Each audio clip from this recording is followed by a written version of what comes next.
Welcome in Chiefs Kingdom to Chiefs Latest, your one-stop spot for everything Kansas City Chiefs in 15 minutes or less.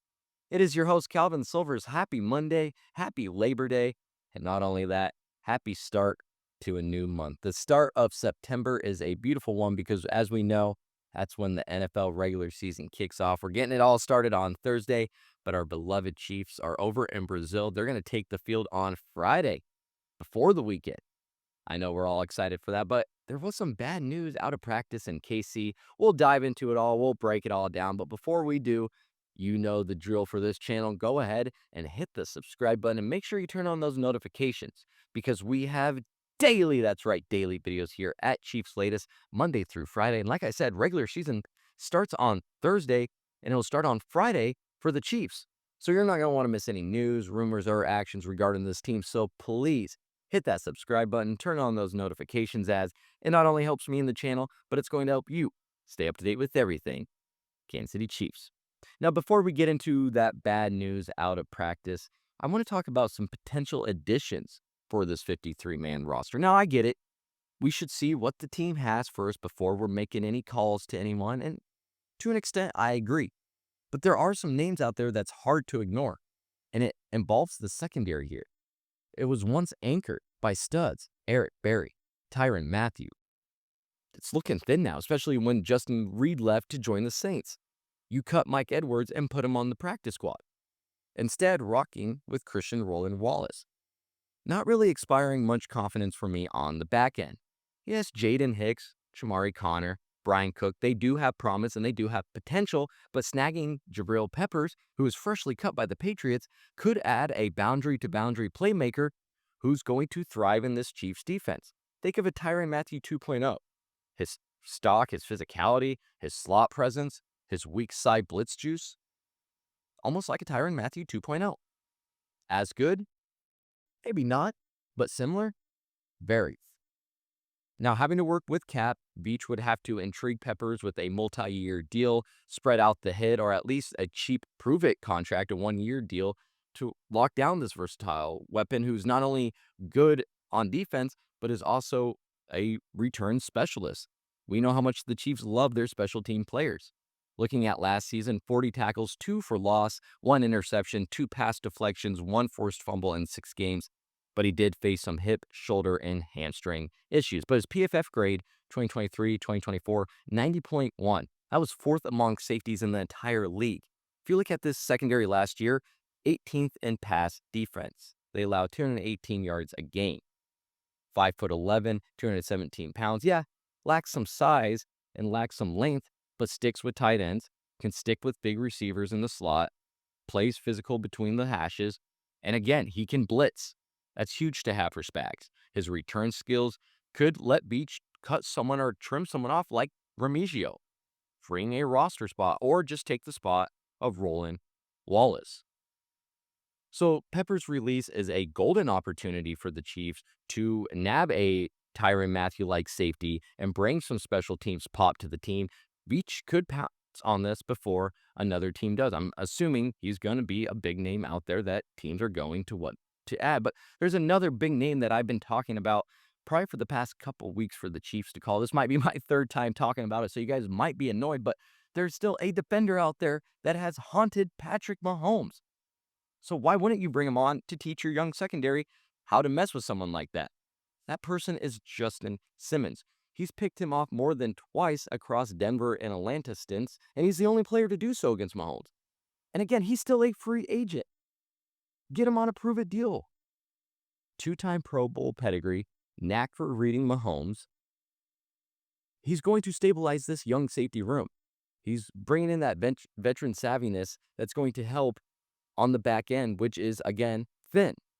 Last season, 71 tackles, 2 interceptions, 1 forced fumble, 74.8 PFF grade.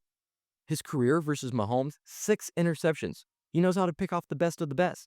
His range, his instincts, 30 career interceptions, I think that makes him a perfect fit as well. He would work with that 3 safety look that Spags likes to throw out there.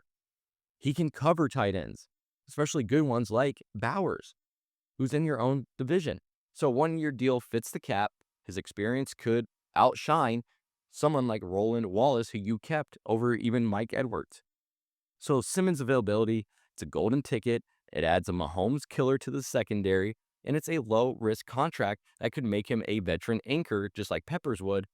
Just someone veteran and someone savvy enough to lock down that back end. I feel like we would all feel a lot better. But I'm going to stick with this secondary just a little bit more because will McDuffie get a extension here, a new deal here soon? I mean, he has that lockdown play as a boundary corner. It makes him the Chiefs' next contract priority, sure. But will it be before the season? Will it be this week? Will it be at the end of this month? There is $2.6 million salary for his 2025 cap hit. So Veach might hold off on an extension until next offseason. And they had a recent spending spree, as we know. Combine that with a more stable cornerback market suggests that they're comfortable waiting, I think. Despite, again, McDuffie's elite coverage that he brings to this team. In his career, 183 tackles, 14 quarterback hits, 7 forced fumbles, 27 pass deflections, and 2 interceptions. If you look at his PFF grades, 83.1 overall, that was third among 222 cornerbacks. 80.6 coverage rating, that was ninth in the league. His 2026 fifth-year option, $13.6 million. McDuffie's $4.4 million 2025 cap hit offers little room for relief, but a long-term deal that could lower his 2026 hit, erasing future cap crunches. Slot versatility, run support, it's critical for this defense. It's critical for Spags. But we know that the Chiefs do have some history of delaying cornerback extension points, and this might come down to a 2026 negotiation. So despite the Chiefs' recent spending, tight salary cap, they need to consider Trent McDuffie an extension here soon, but will that come at the end of this week, at the end of this month? I don't know. I just don't know, especially given that the cornerback market in the Chiefs' eyes hasn't surged dramatically. They think they can handle this. They can afford to wait before committing to an extension. But last summer, the Chiefs dropped 3 major extensions: Harrison Butker, Creed Humphrey, Noah Gray. So there's still a possibility.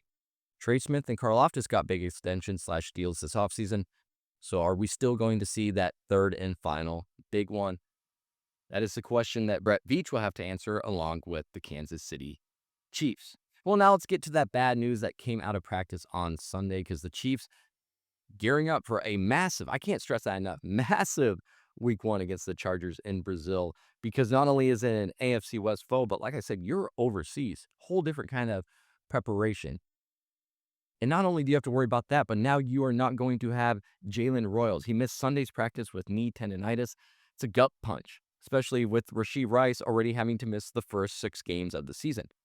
It's great that the roster's mostly healthy, don't get me wrong, and Royals' absence does open the door for Juju Smith-Schuster's possession game, Tyquan Thornton's sideline burning speed.